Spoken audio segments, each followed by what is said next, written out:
전능하사 천지를 만드신 하나님 아버지를 내가 믿사오며 그 외아들 우리 주 예수 그리스도를 믿사오니 이는 성령으로 잉태하사 동정녀 마리아에게 나시고 본디오 빌라도에게 고난을 받으사 십자가에 못 박혀 죽으시고 장사한 지 사흘 만에 죽은 자 가운데서 다시 살아나시며 하늘에 오르사 전능하신 하나님 편에 앉아 계시다가 저리로서 산자와 죽은 자를 심판하러 오시리라.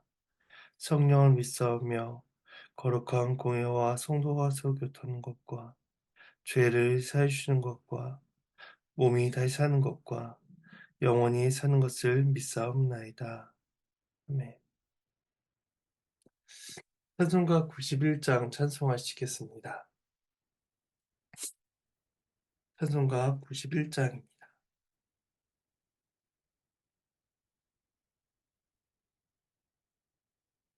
3절과 4절을 찬송하겠습니다. 91장 3절과 4절입니다. 함께 찬송하시겠습니다. 존귀하신 주의 이름 우리 기쁨 내도다. 주의 품에 안길 때에 기뻐 찬송 부르리. 예수의 이름을 세상의 소망이요. 예수의 이름은 천국의 기쁨일세. 우리 갈 길 다 간 후에 보좌 앞에 나가 왕의 왕께 경배하며 면류관을 드리리. 예수의 이름은 세상의 소망이요.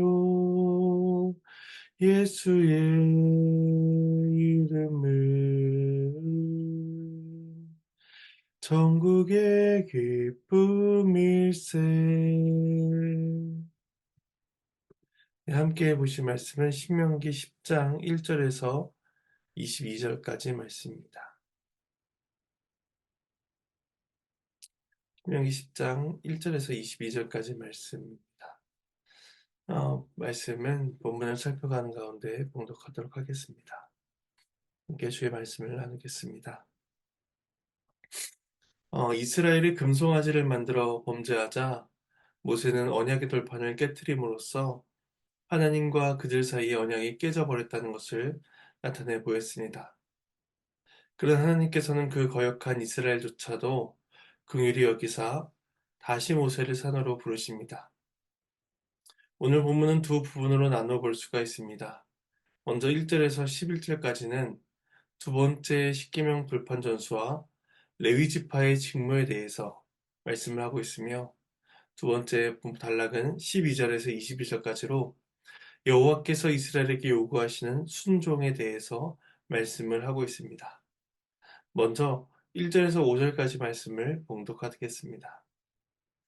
그때 여호와께서 내게 이르시기를 너는 처음과 같은 두 돌판을 다듬어 가지고 산에 올라 내게로 나오고 또 나무개 하나를 만들라. 네가 깨트린 처음 판에 쓴 말을 내가 그 판에 쓰리니 너는 그것을 그 궤에 넣으라 하시기로.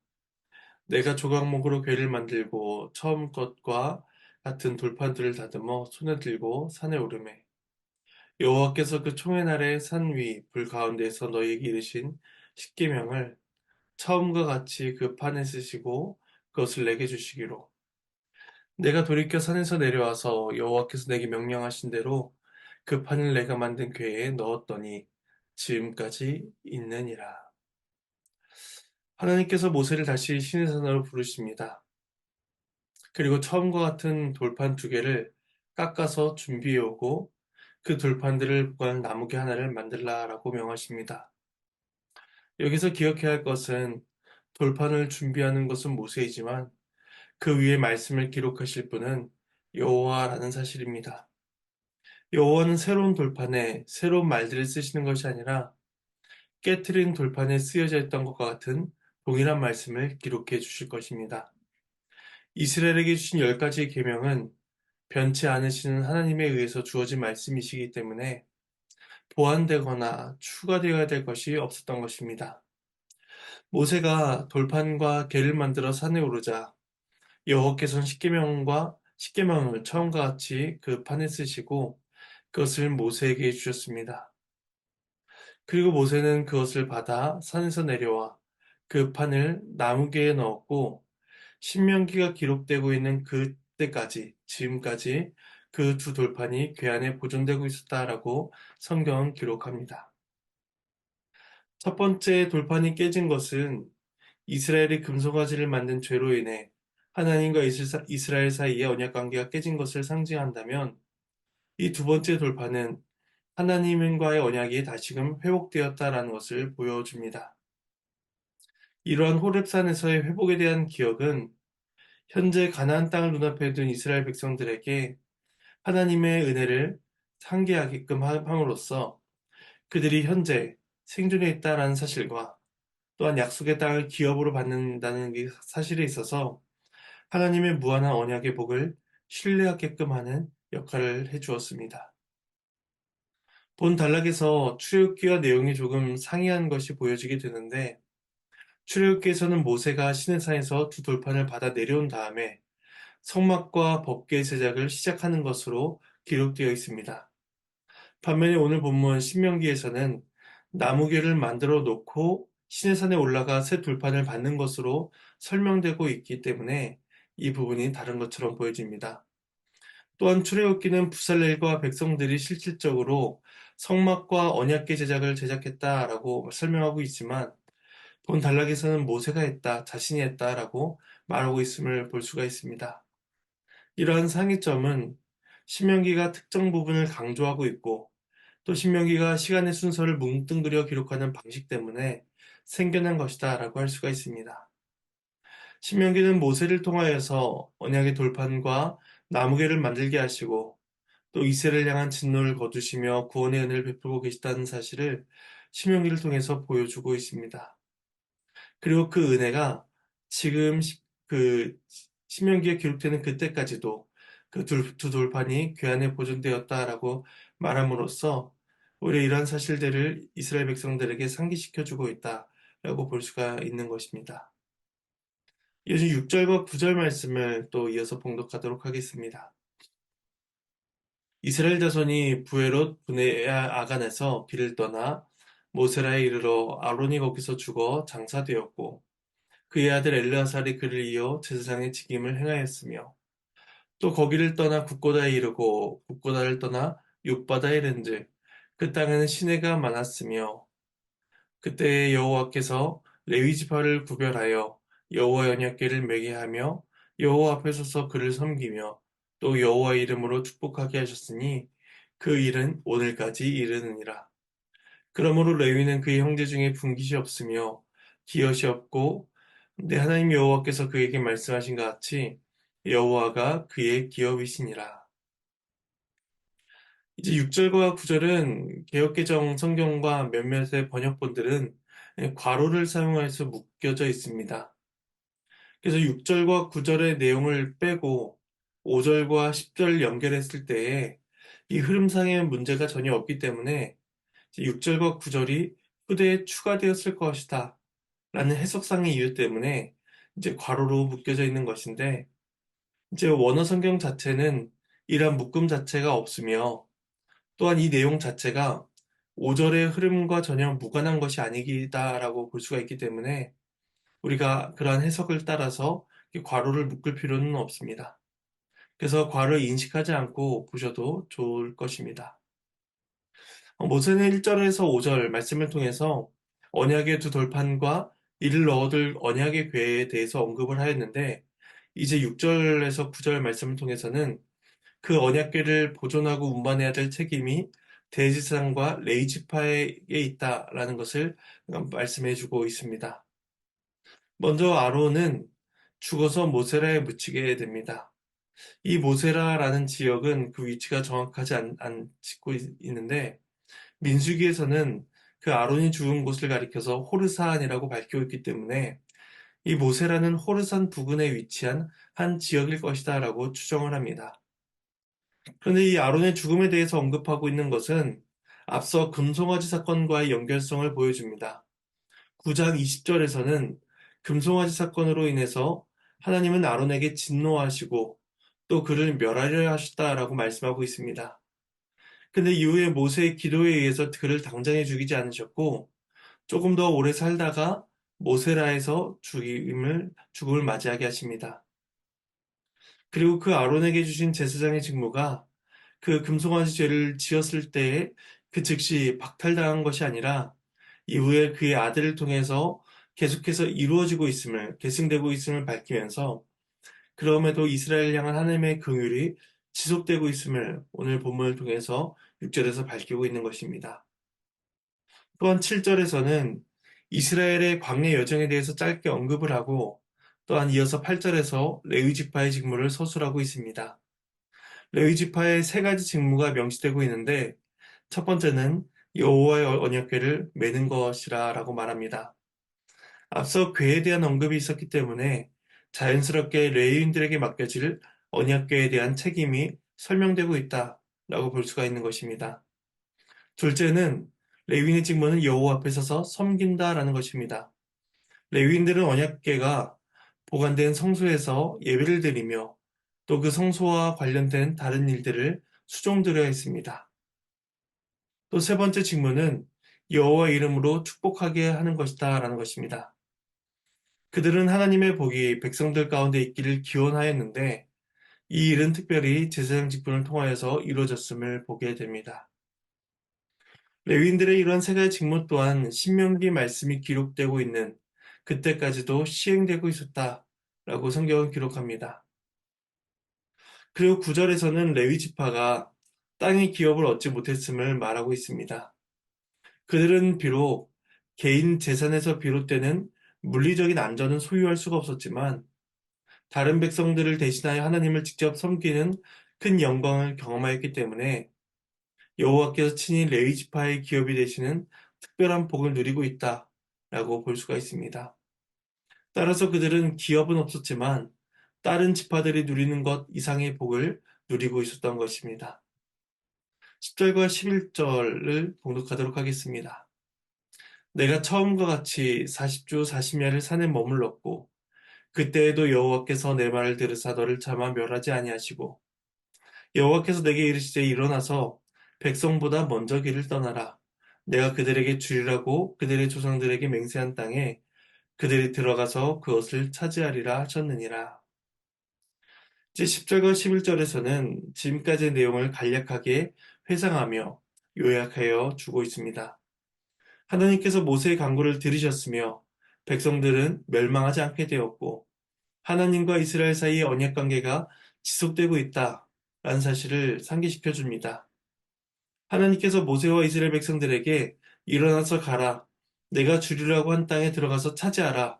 라고 11절에서 말씀하신 이 명령은 하나님께서 언약 백성과 함께하고 계시며 그들의 조상들과 맺은 언약을 잊지 않고 이행해 가고 계시다는 사실을 보여줍니다. 지금까지 모든 이스라엘에게 이루어진 모든 일들이 하나님의 은혜가 분명하다면 그들은 하나님께서 요구하신 삶을 순종하며 살아가야만 했습니다. 그래서 두 번째 단락인 12절부터는 하나님께서 이스라엘에게 요구하시는 것이 무엇인지가 설명되고 있습니다. 먼저 12절에서 16절까지 말씀을 봉독하겠습니다. 이스라엘아 내 하나님 여호와께서 내게 요구하시는 것이 무엇이냐? 곧 내 하나님 여호와를 경외하여 그의 모든 도를 행하고 그를 사랑하며 마음을 다하고 뜻을 다하여 내 하나님 여호와를 섬기고 내가 오늘 내 행복을 위하여 내게 명하는 여호와의 명령과 규례를 지킬 것이 아니냐. 하늘과 모든 하늘의 하늘과 땅과 그 위의 모든 만물은 본래 내 하나님 여호와께 속한 것이로되 여호와께서 오직 내 조상들을 기뻐하시고 그들을 사랑하사 그들의 후손인 너희를 만민 중에서 택하셨음이 오늘과 같으니라. 그러므로 너희는 마음에 할례를 행하고 다시는 목을 곧게 하지 말라. 이제 하나님께서 요구하시는 것은 하나님을 사랑하는 것과 이웃을 사랑하는 것, 이 두 가지로 나눌 수가 있습니다. 그 중에 12절에서 16절까지의 말씀은 하나님을 사랑하는 것에 대해서 알려주고 있습니다. 12절은 이스라엘아 내 하나님 여호와께서 내게 요구하시는 것이 무엇이냐? 라는 이 질문의 형식으로 주어집니다. 이러한 질문은 하나님께서 이스라엘에게 요구하시는 것이 이스라엘 안에서 발견될 수 있는 것들이다 라는 사실을 보여줍니다. 이것이 그들의 지식이나 그들의 본성을 통하여서 그것을 알 수 있는, 그것을 행할 수 있는 능력이 그들 자체에 있다라는 것을 말해주고 있는 것이 아니라 그들에게 이미 율법이라는 방식을 통하여서 그들에게 밝히 알려졌다라는 것을 환기시켜주는 질문이었던 것입니다. 그래서 그것은 여러 가지 방식을 통하여서 그들에게 설명되고 있습니다. 경외하는 것, 행하는 것, 사랑하는 것, 마음과 뜻을 다하는 것, 섬기는 것, 지키는 것, 이런 것들을 통해서 그들이 충분히 행할 수 있다는 것입니다. 순종과 경외, 사랑, 예배 같은 방식을 통하여서 하나님을 사랑해야 한다는 것입니다. 그런데 하나님께서 그것들을 그들에게 명령하신 모든 이유는 우리의 행복을 위해서 주어졌다라는 것입니다. 그래서 13절에서 오늘 내 행복을 위하여 지킬 것이 아니냐라고 묻고 있습니다. 하나님을 경외하느라 나의 모든 것을 다 쏟아붓고 소진하여 탈진하는 것이 아니라 하나님을 섬기는 가운데 행복과 기쁨, 감사가 주어져 있다는 것입니다. 왜냐하면 그 모든 것들은 하나님의 형상대로 창조함을 받은 인간의 삶의 원리이기 때문입니다. 하나님의 뜻대로 살아갈 때에 비로소 인간은 참된 행복을 누릴 수 있게 되는 것이죠. 하나님께서는 우주와 모든 세계를 창조하시고 그것의 주인이 되어 주시지만 특별히 이스라엘을 기뻐하시고 사랑하셨습니다. 조상들에 대한 하나님의 관심과 애정은 모압 평지에서 이 말씀을 듣고 있는 이스라엘 백성들 가운데 여전히 실현되고 있었습니다. 이스라엘의 과거와 현재, 미래는 모두가 다 하나님의 사랑에 근거하고 있을 뿐이며 그 사랑이 없이는 이스라엘은 존재할 수가 없었습니다. 본절의 이러한 표현들은 시편 8편의 고백을 떠올리게 합니다. 사람이 무엇이기에 주께서 그를 생각하시며 인자가 무엇이기에 주께서 그를 돌보시나이까. 그를 하나님보다 조금 못하게 하시고 영화와 종기로 관을 씌우셨나이다. 시편 8편 3절과 4절 말씀입니다. 이스라엘이 이 사랑을 받고 있으며 우리 모두가 이 은혜를 누리고 있음을 기억하며 우리는 감사해야 할 것입니다. 그러므로 이스라엘은 마음의 할례를 행하고 굳은 목으로 하나님을 대항해서는 안 되는 것이었습니다. 육체의 할례는 남성들만 받는 것이었지만 마음의 할례는 모든 사람들에게 해당되는 것이었으며 모두가 다 언약의 참여자로 서고 있음을 우리에게 보여주고 있습니다. 이제 두 번째 부분인 17절과 22절 말씀은 이웃을 사랑하라 라는 명령이 주어지고 있습니다. 제가 말씀을 봉독하겠습니다. 너희의 하나님 여호와는 신 가운데 신이시며 주 가운데 주시오 크고 능하시며 두려우신 하나님이시라. 사람을 외모로 보지 아니하시며 뇌물을 받지 아니하시고 고아와 과부를 위하여 정의를 행하시며 나그네를 사랑하며 그에게 떡과 옷을 주시다니 너희는 나그네를 사랑하라. 전에 너희도 애굽 땅에서 나그네 되었음이니라. 네 하나님 여호와를 경외하여 그를 섬기며 그에게 의지하고 그의 이름으로 맹세하라. 그는 내 찬송이시오 내 하나님이시라. 내 눈으로 본 이같이 크고 두려운 일을 너를 위하여 행하셨느니라. 애굽에 내려간 내 조상들이 겨우 70인이었으나 이제는 내 하나님 여호와께서 너를 하늘의 별같이 많게 하셨느니라. 하나님의 말씀입니다. 하나님께 감사합니다. 이제 17절은 하나님만이 절대적이며 유일하신 하나님이심을 고백합니다. 그런 하나님 앞에서 거칠애와 외식, 속임수로 나아갈 수 있는 인간은 존재하지 않습니다. 하나님께서는 사회적 지위나 경제적 지위에 근거하여 그를 편파적으로 사랑하거나 그러한 사람을 따로 대하지 아니하십니다. 하나님께서 요구하시는 것은 말씀에 대한 순종으로서 하나님과 이웃을 사랑하는 것입니다. 그것만이 하나님을 기쁘시게 할 수가 있는 것입니다. 이스라엘이 고아와 과부를 긍휼히 여기며 스쳐 지나가는 나그네에게 선을 베풀어야 되는 그 이유는 하나님께서 그렇게 행하시는 분이시기 때문입니다. 이스라엘에게 요구되는 선한 행위의 모든 근거는 하나님께 있으며 하나님으로부터 비롯되고 있습니다. 여호와께서 나그네를 사랑하시기에 우리 또한 나그네를 사랑할 수가 있는 것입니다. 하나님께서 죄인을 사랑하시기에 우리 또한 죄인을 사랑할 수가 있는 것입니다. 20절에서는 12절, 13절에서 요구되었던 것과 같은 유사한 명령이 동일하게 주어집니다. 그래서 특별히 그에게 의지하라 라고 말씀을 하고 있는데, 이 의지하라 라는 말은 가까이 지내다, 친근히 지내다 라고 번역을 할 수가 있습니다. 이것은 완전히 하나님께 밀착되어 있는 관계를 보여주고 있습니다. 그래서 이 표현, 의지하다라는 이 표현은 남편과 아내의 관계를 묘사할 때 사용이 되기도 하는데, 그 표현을 하나님과 우리 사이의 관계를 통해서 보여주고 있는 것입니다. 그리고 21절에서 그는 내 찬송이시요 내 하나님이시라 라고 말씀하면서 그 모든 찬양의 근거가 그들의 경험에서 비롯되는 것임을 보여줍니다. 이스라엘은 출애굽 때부터 이때까지 자신들을 위해 행하신 하나님의 행적을 경험하였으며 그 일에 대한 감사를 찬양할 수가 있었고 그분이 자신들의 하나님이 되심을 고백해야만 했습니다. 그리고 마지막으로 22절은 창세기에서 아브라함에게 주었던 하나님의 말씀을 상기시키며 이제 그 언약이 성취되었음을 확인시켜 주고 있습니다. 이스라엘은 언약의 동참한 자들이며 그들 자체가 언약의 성취를 보여주는 증거다라고 말할 수가 있는 것입니다. 이스라엘은 하나님의 은혜를 기억하며 하나님을 사랑하고 이웃을 사랑하는 일에 마음을 다해야만 했습니다. 이제 오늘 말씀은 한 가지 질문을 드리고 말씀을 마치려고 합니다. 그 질문은 하나님을 사랑하십니까? 라는 질문입니다. 우리는 다 하나님을 사랑하고 있습니까? 그렇다면 우리는 어떠한 방식으로 하나님을 사랑하고 있는지 돌아보아야 할 것입니다. 그래요. 그리스도 안에서 베풀어 주신 구원의 은혜를 우리는 감사하며 그 은혜를 쫓아 하나님을 사랑하고 그렇게 하나님께 영광 돌리며 살아가야 될 것입니다.